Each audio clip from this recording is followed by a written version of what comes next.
Hello, everyone. Welcome back to the Melanin Margin, the weekly chat show where conversations about race are never off the table. We're your hosts, Quaviondre Williams. And Daquon Wilson. So let's get into this week's conversation. What's hot on the table this week? In an article on People magazine by Joel Goldstein, we learned that Sheryl Lee Ralph made history at the 2022 Emmy Awards for winning the Outstanding Supporting Actress in a Comedy Series trophy for her role in Abbott Elementary. The industry veteran at age 65 became just the second Black woman to score an Emmy in the category after Jackée Harry won for 227 in 1987, a milestone Ralph appeared to celebrate in her scene-stealing acceptance speech.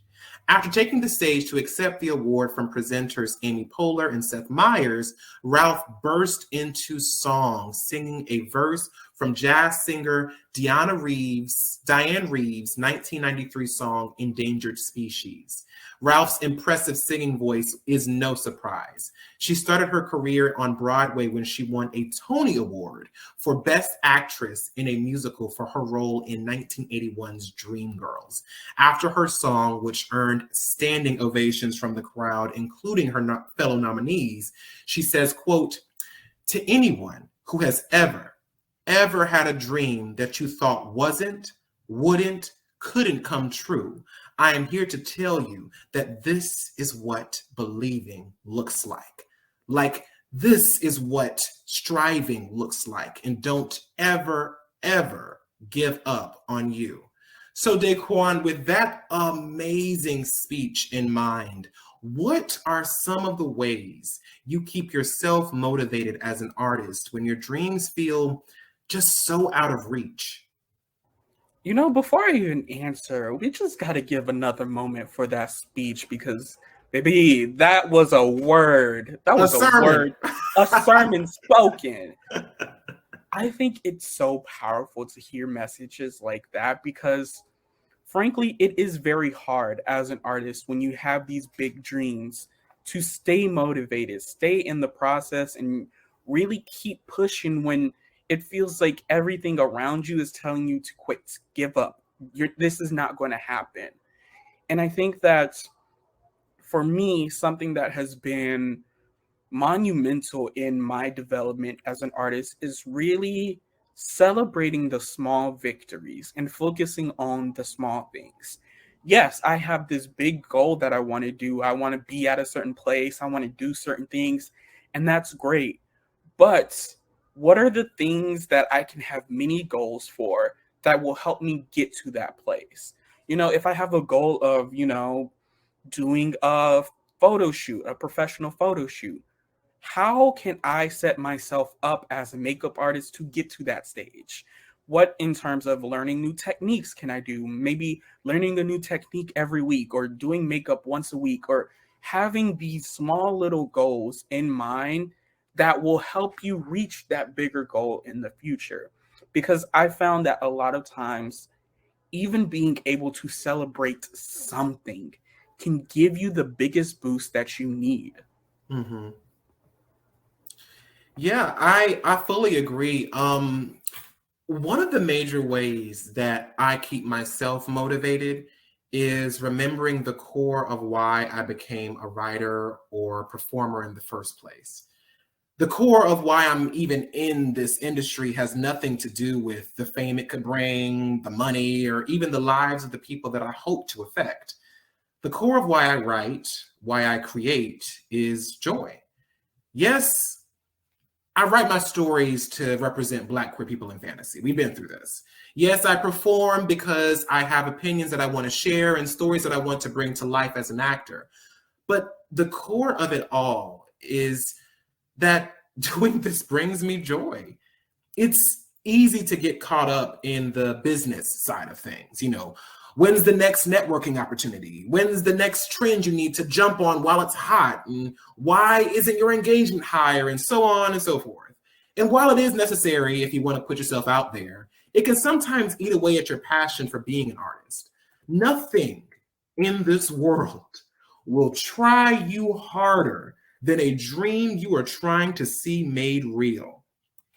My dream has made me shed tears, stressed me the fuck out, and has caused me to question my dedication to it more times than I can count. It's almost as if the universe and God is asking, bitch, how bad do you want it? You know? Right. But every time I feel like I'm at my wit's end or that my dream has pushed me to the max, I always come back to my core. I'll take a step back, look at my life, and try to picture myself not writing or performing. And every time I do it, that life looks so bland and empty.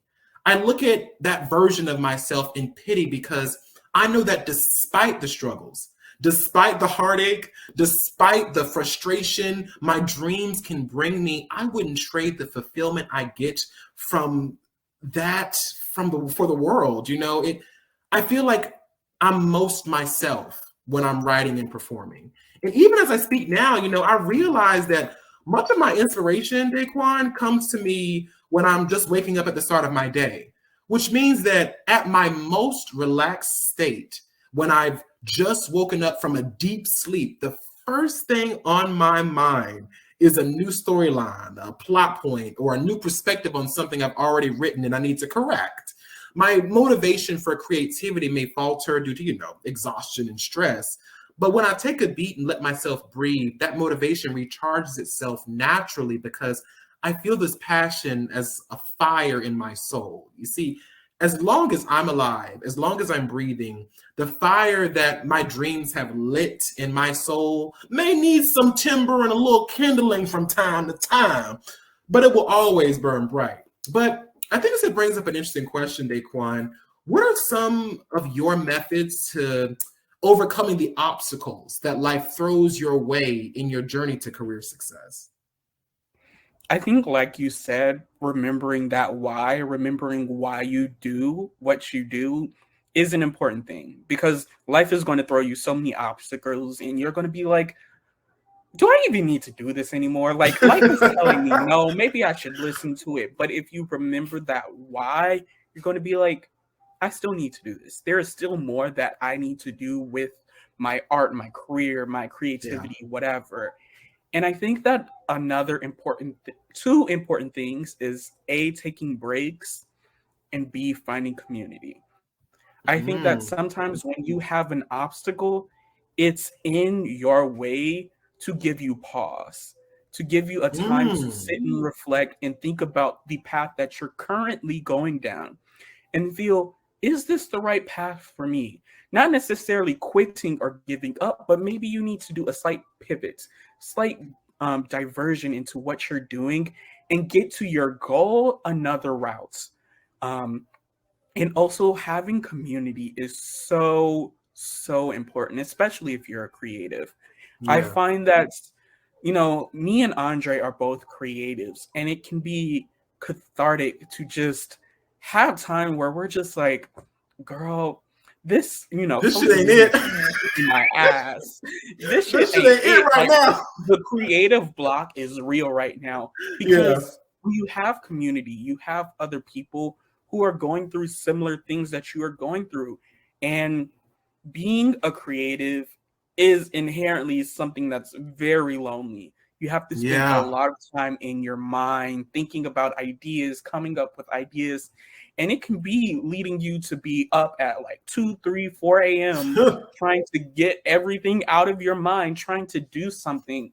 And that can be lonely. That can be heartbreakingly lonely because you're like, why am I doing this? Like, this is all happening to me. Like, why is everything going wrong for me? And being able to talk to other people who have similar ideas or aspirations can really show you the bigger picture of like, this is something that a lot of people are going through. And it can also provide you a boost on where you should go next, because you can have your community and ask them, hey, I'm having this problem. What do you recommend for me? Or what do you do when you're having a similar situation? Or even just like, if they don't have an answer, be like, whatever it is, we're here together. We're doing this thing together. And I know that I have somebody who understands me and what I'm going through. And that can really, really help you get through any obstacle. Yeah, I think it's really great to have somebody who can empathize, and fully understand like what you're feeling. Because even though me and Daquon may not be in the exact same industry or, have the same dreams, we're both creative people. And being creative people, we know how frustrating it can be, how trying it could be, and how some days you're like, bitch, I just can't. Like, it's a no for me today. It's a no for me, but like you said, it's nice to have somebody you can vent to, because the funny thing about being a creative person is that when you're dealing with somebody who has a more practical career, I'll say that, is that sometimes they don't understand how much pressure goes into being in this industry or being a creative person, because there is no step-by-step. There is no, you do this, you do that, and you will be there. There's no schooling for it. I mean, yes, you can go to school for art. Yes, you can go to school for design, dance, acting, writing, all that stuff, but it doesn't lead directly into opportunities or jobs. Yes, you can get to know people and you can probably network a little bit, but if you have a theater degree or a writing degree, it doesn't necessarily mean you're going to be the next best-selling author. So it really, Daquon, I fully agree about that whole community aspect. It's like having that person who can say, listen, bitch, I know it's hard and I know it's fucking a struggle, and you can go ahead and vent to me, but bitch, I better be seeing that next video next week. I better be seeing that book on my table next month, or X, Y, and Z. And I think there's some ways that I overcome the obstacles is by trying to look at what I used to perceive as failures differently. Like, I think that Evie Oddly's graduation speech about failure really opened my eyes to this. Sometimes we let failure define us. We let that failure become a part of us rather than letting it be what it is. Like you talked about, an opportunity to grow, to learn, to pivot. And as an author, my debut novel has gone through dozens of edits and revisions over the course of this nearly 7-year writing journey. But it wasn't until last year, after receiving rejections, that I was forced to look at my work in a new light and make the necessary adjustments to elevate it to a level that I'm proud of. It was those rejections, my perceived failure as an author, that pushed my craft and creativity and made me a stronger author because of it. So I felt the pain of being told no. I felt the sting of my pride being wounded, and I sat in that for a moment. Then I picked myself up, dusted off my pride, gave my story to some fucking amazing beta readers who gave and are still giving some very honest critiques and feedback, and I'm going to take what applies and let everything else fly. And when it comes to the things that could hinder my dreams, like my race, gender identity, sexuality, and socioeconomic status in society, I look at the things I can change and accept the things that I can't. Like, I can't make the world more accepting, but I can continue to be who I am and hope that living in my truth puts me in the path and across the screens of the people who understand and feel represented by me. Obstacles will always exist, just like Daquon said, but if you have a good system of facing the ones that you can overcome and moving with the ones that society has put on your back, nothing can stop your journey to success. And that's why, like you said, that community aspect is very, very important to have.